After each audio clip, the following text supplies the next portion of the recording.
I wanted to take a few moments to try and get as much info about the SNAP shutdown that will begin on November 1st.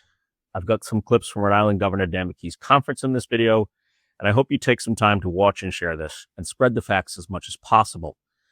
First off, the data, because the numbers are important and aren't always reported correctly. There are almost 143,000 people in Rhode Island that use SNAP, what used to be called food stamps.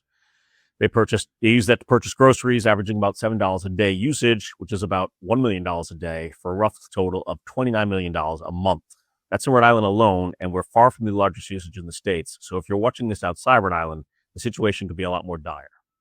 The governor of Rhode Island and several other states have declared a state of emergency, which allows them to use state funds to cover this gap. The executive order that I am issuing today allows the state to provide emergency assistance to SNAP recipients. We're doing everything we can to prioritize the nutritional needs of Rhode Island. Unfortunately, the money the state has to use is way less than $29 million. Rhode Island is drawing $6 million from the Temporary Assistance for Needy Families program to put onto SNAP EBT cards. That's like a debit card for your SNAP benefit.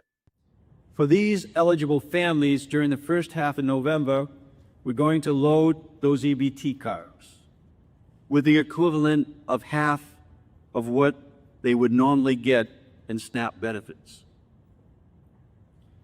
We'll make an initial payment of $3 million on November 1st and another $3 million on November 15th if we still need it. Since this is a fund for families, it means you have to have children to receive the money, and according to the budget office, that will cover about 65,000 people, clearly leaving almost 80,000 people in Rhode Island without any funds on their EBT card to buy groceries with on November 1st. Yes, if you have an EBT card with money left over from October, you keep that on your card, but I can't imagine there'll be much for most people. The Rhode Island Foundation and other organizations are going to also give to this temporary assistance, because let's be honest, it's not going to cover the $23 million gap, which means those 80,000 people are going to have to find another way to get food, more than likely at their local food pantry or kitchen, where they don't have any choices on what they can eat, but have to accept what's there or starve. This is not a typical Thanksgiving drive or holiday drive. This is a now drive. The urgency is real. So what can you do? First off, I want to be very clear. Food drives are great. It is so heartwarming to see all the people on my feeds organizing food collections and pantries and giving away prepared food and non-perishables. I would never discourage that, but I want to share what I've learned over the years participating in fundraisers for the Rhode Island Community Food Bank and other similar organizations like Feed Our Rhode Island. They'll take your packaged food. Any donation is a valuable donation, but the most important thing you can donate is money. Any money you donate to a food bank can practically be doubled or more. Food banks have purchasing power because they buy things in large quantities. So that $1 box of pasta you donate is $1. But give that dollar to the food bank and they can buy 2 or 3 or maybe 4 boxes because they purchase in bulk. So if you go to the store and think, I'm going to buy $50 in canned goods and take it to the food bank, again, that is great and always appreciated. But if you gave that $50 in cash to a food bank, they could probably buy $100 or more in food. Again, food drives are wonderful. Don't stop. But if you have the means to donate cash, that's the best solution. Let's not forget that the Rhode Island Community Food Bank provides data that 38% of Rhode Islanders are food insecure on a regular basis. That's atrociously terrible to hear on a so-called normal day. So donate if you're able. Now a message to the people if you are a SNAP recipient listening to this press conference, and you need help connecting to your local food bank or other resources, please call United Way 211 for help.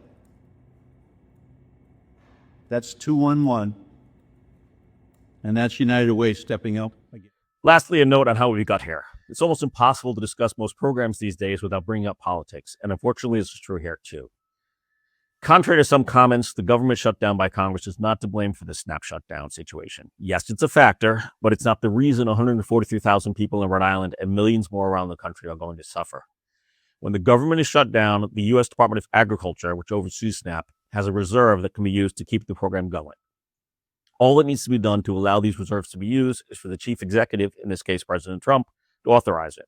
Simple executive order, yes, I authorize these funds being used. The Trump administration has decided they will not authorize this money. That's it, plain and simple. Yes, Congress is responsible for triggering this, but it's the president that decided not to let states have SNAP benefit money. This is a now drive. The urgency is real. And again, I would say that President Trump had the ability, outside of the budget, to appropriate the dollars so that we would not be here today. Money, by the way, that we all put into the funds to begin with by paying federal taxes. This is U.S. taxpayer money that the USDA holds to cover SNAP for the states, and the money is not being allowed into the states. I'm trying not to offer an opinion here, but I think you know my opinion. Thank you for watching and listening. I hope this was helpful, and please share it if you see fit. Please be kind to one another. Take care.